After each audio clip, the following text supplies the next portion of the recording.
Hey everyone, welcome back to my channel. This is Lynn Wilson. We are in my kitchen. I have great news for you. Are you ready for this hot weather that we're getting in the summer? I know. Kitchen's always hot, so we're not using the stove, we're not using the microwave, and we're not using the oven. We are going to use our one pot wonder, the Instant Pot, for breakfast, lunch, and dinner. Are you ready? Come on, we're going to make some oatmeal. For our breakfast, takes just a few minutes, 3 ingredients. Here's what we're using. I like to use Irish oatmeal along with regular old-fashioned oats. The combination of the two is oh so yummy. You can just use old-fashioned oats though, that's no problem. Same measurements. You're going to use water. You're going to use a pinch of salt. And I want to show you real close, zoomed up. So you can see, here is your regular old-fashioned oats, and this is, it looks like little nuts chopped up of your Irish oatmeal. It does add such a nice nutty flavor and a different texture to your oatmeal. So we're going to assemble all of this, and then I'll show you what we do next.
Okay, so it is done. We are going to do a quick release up here on our button and let that release.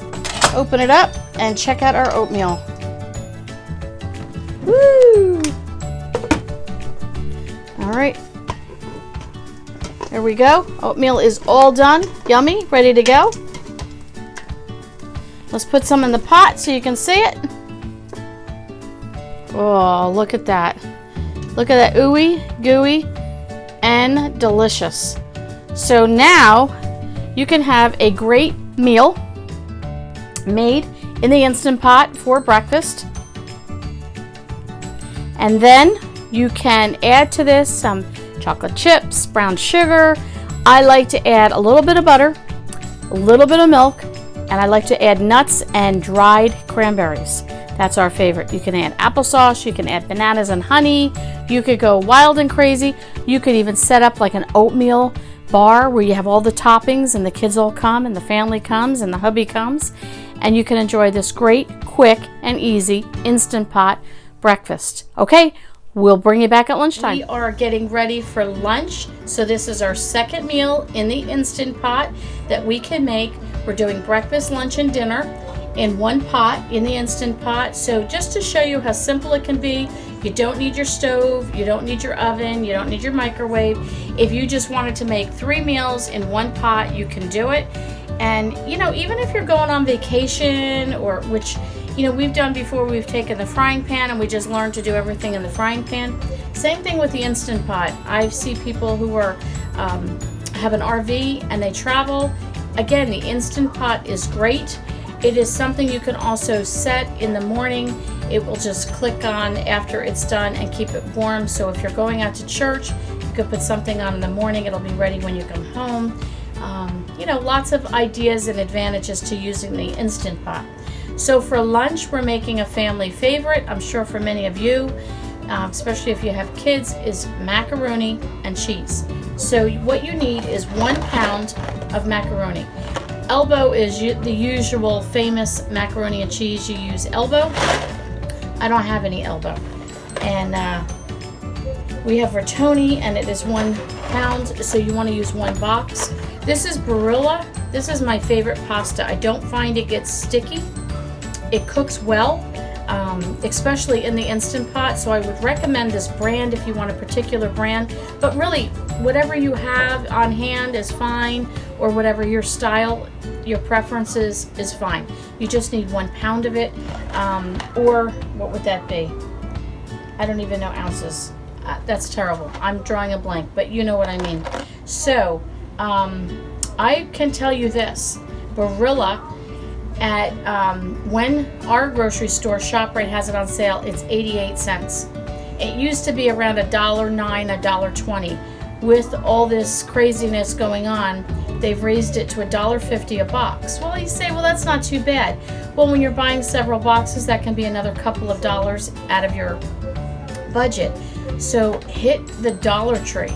Barilla pasta, $1 at the Dollar Tree. It is actually cheaper than Walmart, or again, in my case, ShopRite, which is our local grocery store out here. Stop and Shop is another one. They'll have it on sale 10 for 10. When they do, I'll stock up on that. But everyday price, Dollar Tree has Barilla. So if you're on a budget like us, or you just want to be frugal, that would be a good alternative. Just to let me go over some cheese options for you. So I have some chunks of cheese that I can grate left over from different recipes and cheese and crackers that we've been doing, so that's an option. You can buy the bag of shredded cheese already. What you're basically going to need is 2 cups of cheese, whatever cheese preference. You don't always have to have cheddar. If maybe you don't even like cheddar, you like American, use American. I have 1 cheese stick left. You know how that is, nobody wants to eat the last cheese stick. Usually it ends up being my husband, but you can throw cheese sticks in if you have that. I have a couple of slices of Swiss cheese for sandwiches. It'll get to the point where you know what it's like, you've used up and nobody wants those last few things, so maybe use a couple of those. I have a jar of Ragu double cheddar. I bought it just to try it. I haven't used it yet, but it's looked interesting. This is the family size, so really I probably would only need half of this because it's liquid. The other half I could freeze or even can into a small jelly jar. But I'll tell you, the expiration on this is not until October 31st of 2021. So I think, looking in my pantry with what I have, I probably will save this because it has a longer life still and I don't need to use it up. Another option is this Velveeta cheese packets, and there are 4 in this box. I get these on Walmart.com, and you can also get the individual packets at Dollar Tree for $1. I think for this I paid like $2.50, $2.49, I'm thinking, for 4 packets. So it's pretty cheap at Walmart. But again, if you only wanted to try 1 packet, you can go to Dollar Tree and buy the individual. Now, if you notice, I have 2 blue stickers at the top here. I'll have to do a video on how I organize my food pantry and my stockpile, which we call the Wilson Market, and I'll have to show you that. An updated version. I had started to redo my pantry that we actually grocery shop from, so when I need supplies in my kitchen pantry, I go to the Wilson Market, pull out what I need, and restock my kitchen pantry. But the 3 blue stickers, I sticker most of my product in my stockpile. It helps me organize what is current, what I need to use up, and so on. And when it has 2 blue stickers, and again, I'll do a separate video on that, that means, Lynn, get it together, use it up pretty soon before you end up throwing it out. So I think today I might end up using one of these along with these Swiss cheese slices that I have. What I will do is link a basic recipe below for you, like a standard macaroni and cheese for the Instant Pot that you can use, but then from there you can be creative.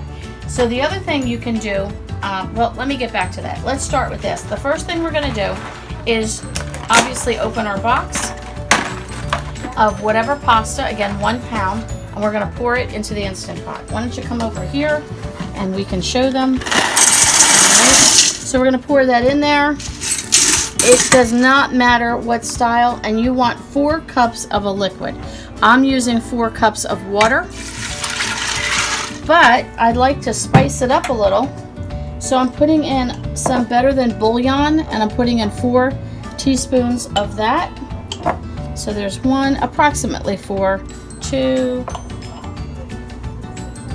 I think I'm actually going to just do 3 because it's pretty strong flavored. Now I want to stir this in, and these are bigger.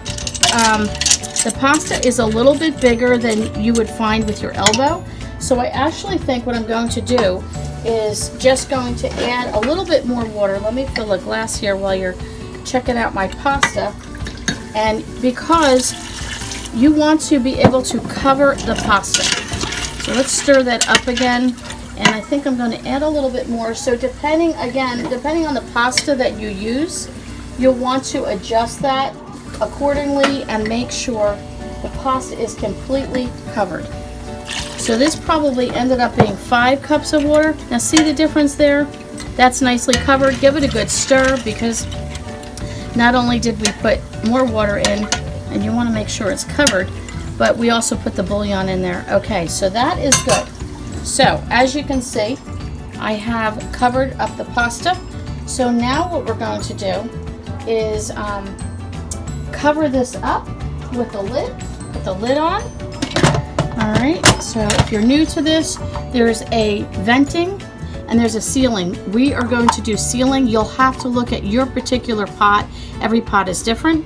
And then if you come down here, we are going to turn it on. It says off right now. We're going to turn it on. Manual. If you have a manual button, you want to hit manual, and you'll want to adjust this. I want to go down to 4 minutes. 4 minutes is perfect for pasta. So we're going to let that go for a second, and then it'll turn itself on. Once it turns on, it has to go to pressure, and then it'll count down. Once it counts down and it's done, it'll go onto a slow release, which means it starts letting out the pressure on its own. But what we'll want to do is a quick release, because we don't want the pasta sitting in there and getting too gunky. So we'll actually release this ourselves, and you'll see the steam come up, and we'll check it out. But while this is coming up to pressure, you notice that I added water to the Instant Pot. One thing that you can do is also add chicken broth. So if you get one of those cartons of chicken broth, you can do that. I did that on another macaroni and cheese that we made. It was delicious. Homemade chicken broth, if you have it. If you have the bouillon cubes, it's 1 cube to a cup of water. I use the better than bouillon. I don't know if you've ever tried that. It's outstanding, especially for soups. You just need, or a gravy, you need an extra flavor. This is delicious. Again, you can just use water. We're economical. You don't have a lot of money. You're cutting back. You don't want to use the bouillon. That's fine. Just use water. We are going to be adding a 1/2 cup of milk at the very end. So I'll bring you back once this is done. I'll show you how we assemble it, and then we're going to enjoy some lunch. Okay, so it is now beeped, and it's already started a slow release, and we want to release this. So I started it, but I want to finish it up with you here. So we're going to do this. You're going to see the steam come up. If it gets too strong, you can always put a rag near it. They sell little cups that you can use for that. Tippy, go lie down. Go lie down. Go ahead. Tip, go lie down. So we're releasing that. You want this red button to go completely flat. As you can see, it's still up. And if I press it, you're going to see the steam come out. You can do that also to help it be a little bit quicker. And you can see all the pasta starch coming out. So you don't want that like under a cabinet. It's near my whiteboard, which has to be updated anyway. But you can just hold this rag over it a little bit just to sort of protect. But it is, you can hear it going down. It's going down very quickly now. And then we'll open it up. So we'll bring it back once this is completely released. Okay, so we're going to take our lid off. Whoop. Get that off to the side. And look at this pasta. How good does that look? Whew, that looks delicious, right? Now there looks like there is a little extra liquid in there. And I think I might even try and take some of that out, because we're going to be putting milk in there. I can always put this back in, but let me just take a little bit out. So here you learn as you go along that, you know what, If it's too much, just take it out. But the pasta looks absolutely perfect. Let me do this so I don't take the pasta out with me. How's that looking? Pretty good, right? Yeah, a little bit more liquid because we're going to be adding the milk for the creaminess. And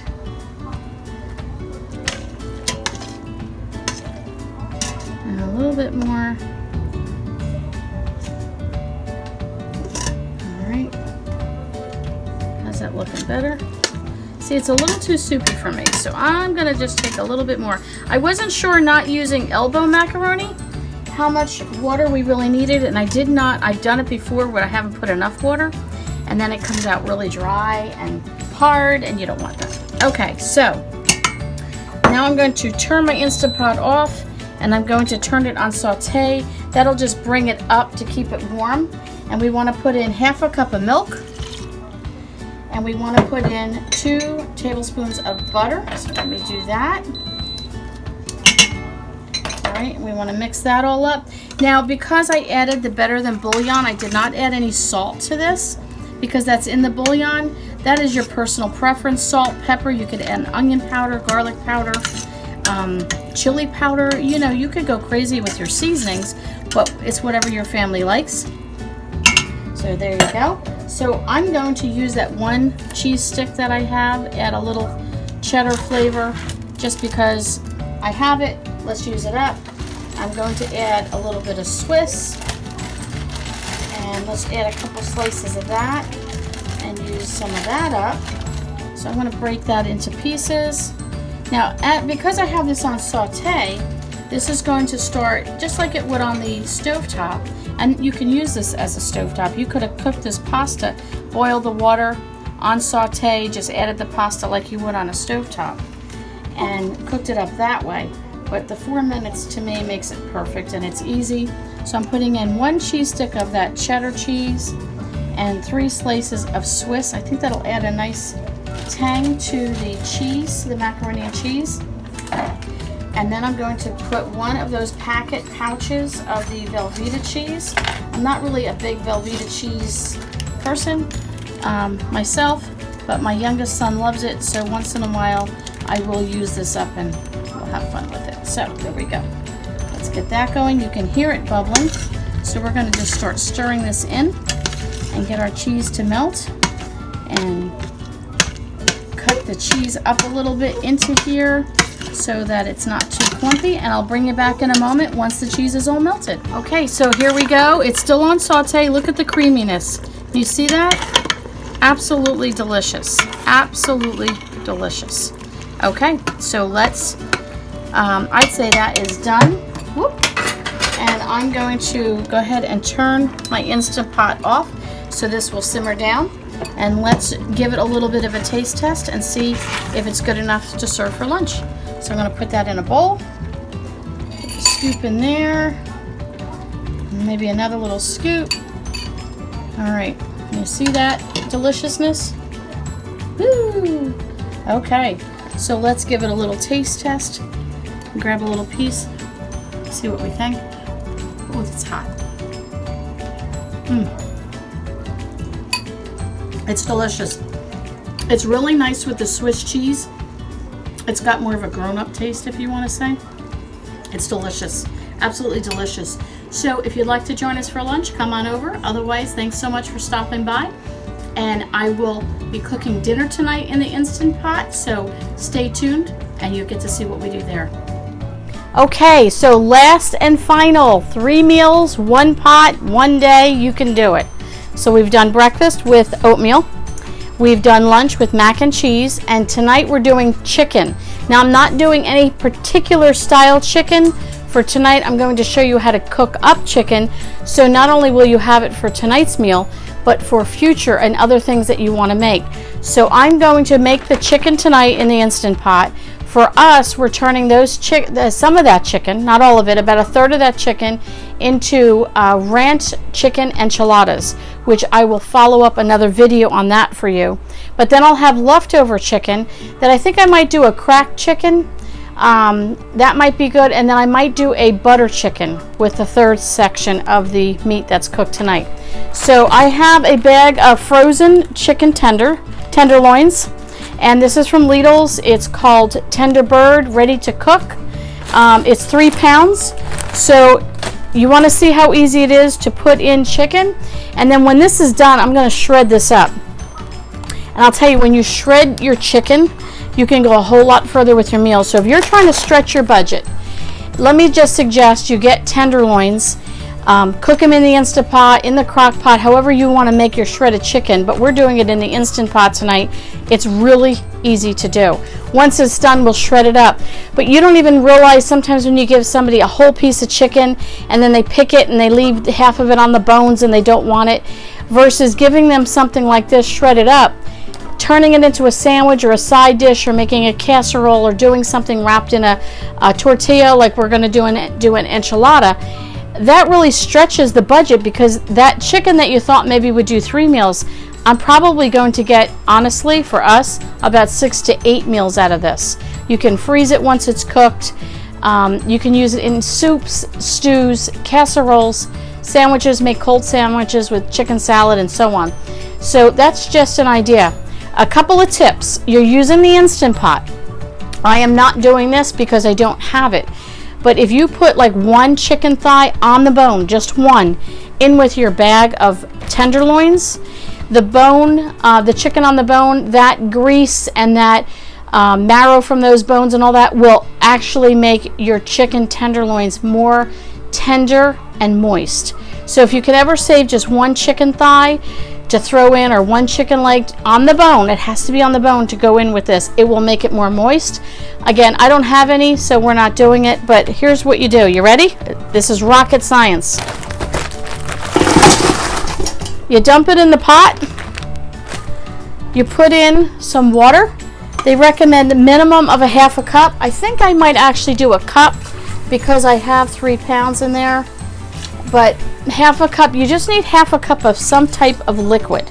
And I'm just doing plain water, not a sauce or anything, because I want to divide this chicken and make different meals. And I think just for a little flavor, I'm just going to put in just so little, let me get down to the bottom here, of powdered chicken broth. Not a lot, just maybe 3 tablespoons. Just enough to add a little flavor to that water. And let me just stir this in here, make sure it got to the bottom, which it did. This way it's all good. Get the chicken to the bottom that has the chicken powder on it. Okay, why don't you come and have a look at what it looks like in here. All right, you see all that? That's good. We're good there. Again, we're going to put the lid on. We're going to turn it. This is sealing here. This is venting. We want sealing, so it's got to be all the way on mine anyway, toward the back. This red button is down. This is locked.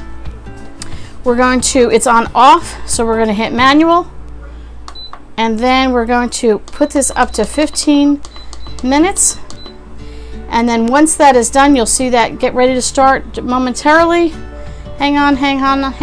It's coming. Once that, there we go. It's on. It's going to cook up to pressure. It will then cook it back down, and then you can either do a slow release or you can do a quick release. I will bring you back once the chicken is done and let you see what it looks like. Okay, so chicken is done. You ready? You ready to look at this? 3 pounds of chicken. Okay, let's take the lid off. Whoop, let's see. Yep, away from you so you don't get the steam. All right, hang on. Here we go. Okay, look at this chicken. Look at this. Can you see this? Look at this. Fork tender. See how it's falling apart? Look at that. Now you have all this juice in here. Okay, look at this. Falling apart. Look at that. I'm so excited. Okay, so let me explain a couple of things that we can do with this chicken. All right. We're on a budget. We're being frugal. We're going to use what we have. I had chicken in the freezer. Again, if you had put chicken on the bone, like a piece of a leg or a thigh that was on the bone, you only need 1 in there, it would make it more tender. I have done it both ways, and it really does make a difference if you can use the bone. I can't explain it, but if you can, do it. And then you have extra chicken that way. But right now we've done this. So I'm going to take this chicken out, And we are going to, you can do it a couple ways, okay? 2 forks. Everybody probably has 2 forks. You put it in a bowl and you literally just pull the chicken apart. Okay, that's one way. If you have a meat chopper, that's what I call it. I don't know the official name. You can put this in, twirl it just like that, and you would chop up and shred the chicken. You can take all this chicken, you can put it in a big bowl, you can get your hand mixer and mix it, and it instantly shreds it. That's probably the easiest and the fastest. So that's just some tips on how to shred it. Now, we have all this juice left in here. Don't dump the juice. Keep the juice. It's broth. You can make soup out of it. So now you have this chicken, and again, we're being frugal. We're on a budget. We're using what we have, and we're stretching what we have. Part of being frugal is stretching what we have. I am finding more and more that the more variety I make of something, like I'm making tonight, I'm using some of this chicken for chicken ranch enchiladas.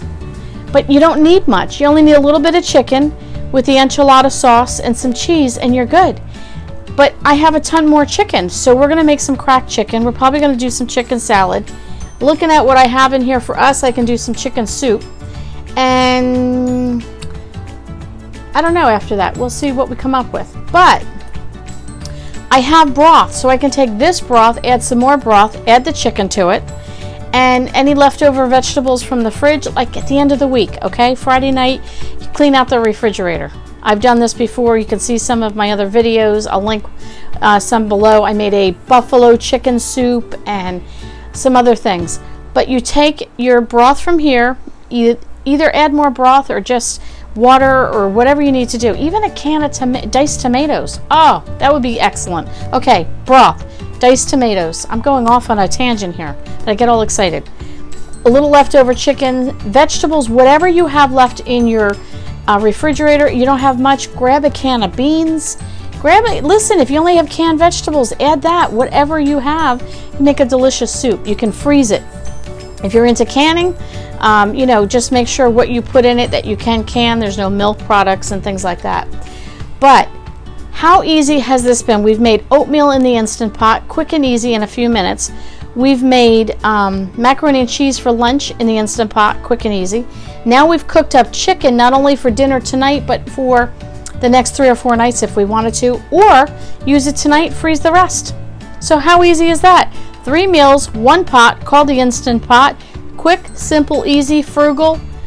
We're good. So thanks for coming by. Hope you enjoyed this. Like, comment, and subscribe. And leave me a comment below if you're interested in more Instant Pot recipes. I'm going to be doing a fried rice, and I'll do the rice in the Instant Pot. And if you're interested in seeing that, leave me a comment below so I can follow up on that and do some other videos for you. Thanks.